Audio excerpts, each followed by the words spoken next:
in the rolling emerald of Nyeri, as the sun kissed the snow-capped peak of Mount Kenya, I often wondered, where do we come from? And why do our stories disappear?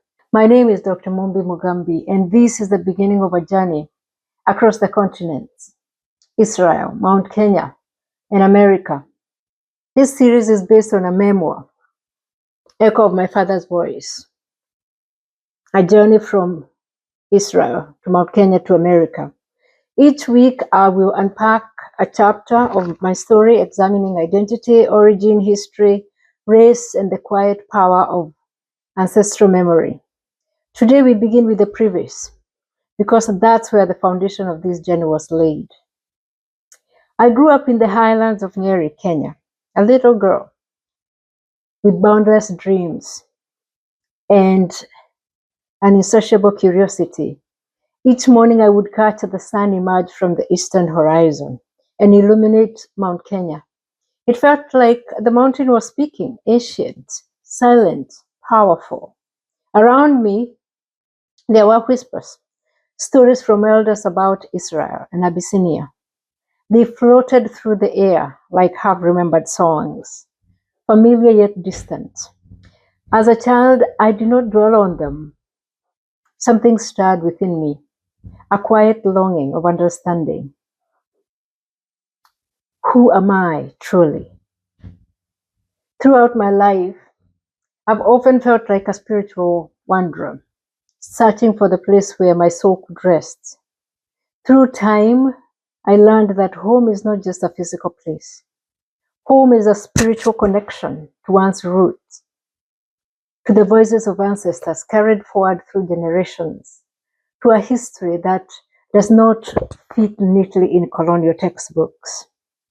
My search led me to scholars, spiritual leaders, oral traditions, and eventually I did a DNA test. But the search did not begin with science. It began with longing, with memory, and with question many of us carry. Who are we truly? For many years, America was my distant dream, a star shimmering beyond the horizon. When the time finally came, I left my homeland with faith and determination. But in America, my identity took on a new dimension. I was no longer just a young woman from Kenya. I became a Black woman, seen through the lens of race, navigating expectations, stereotypes. And that is not something that I had seen or I had experienced in Kenya. So I became both visible, invisible, and hypervisible. My journey started in Birmingham, Alabama, where I attended a Bible college. There I discovered that the Christianity I knew in Kenya was not the Christianity practiced in America. I also encountered a suppressed history, the struggles and the triumphs of African Americans, which had never been taught to me in Kenyan classrooms. That realization ignited a hunger in me to uncover the stories that had been hidden for so long. From Alabama, I moved north to Minnesota. There, strangers began speaking to me in Amharic. Ethiopians who I met saw something familiar in me. Their recognition stirred memories of my childhood, of whispers that the Kikuyu people originated from Abyssinia. The question grew louder. Years later, I took a DNA test. The results stretched beyond Africa into the Middle East and North Africa. Suddenly, those childhood whispers carried weight. I later returned to Kenya to speak with my father, seeking clarity. His response was simple, yet profound. We originated from Israel and Abyssinia. With those words, the past rushed forward. But there was a colonial version of history, buried memories of our people. So I began to see colonialism had not only taken our land, they had taken our history. They had severed the chains between ancestors and descendants. My own family history had evidence. My grandfather, who was a North administrator in Mau Mau, had been captured alongside my father during British colonialism. They spent years in Manyani gulags, enduring torture. Many of my relatives never returned. I grew up surrounded by unmarked graves. Later in life, I watched Kikuyu elders recount the Mau Mau uprising, stories omitted from our textbooks. One story described Haile Selassie gifting a sword to Kenyatta, the then president, and then the sword was passed to Kimathi. The shared history between Ethiopia, the colonial history refused to honor. Mau Mau fighters climbed Mount Kenya. They offered burnt sacrifices, seeking divine intervention. And this is a story that was omitted by British. They were described as terrorists. As I researched further, I discovered that Bantu people across Africa shared oral histories of migration from the north, from Israel into sub-Saharan Africa, biblical scriptures and text from Talmud referenced exiled tribes traveling beyond the rivers of Ethiopia to snow-capped mountains in East Africa. One of those snow-capped mountains in East Africa, of course, is Kenya.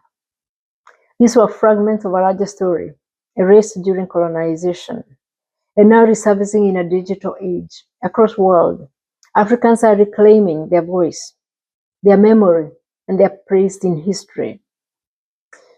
Yet questions remain. Why are African tragedies minimized? Why are their stories not told while others are told globally?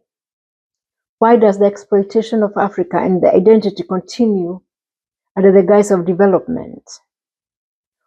Why was the legacy of African astronomers, kings, reduced to a narrative of poverty?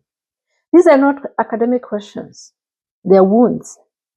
This is why I wrote this memoir, to tell my father's story, to tell my people's story, to reclaim what was buried, but never forgotten.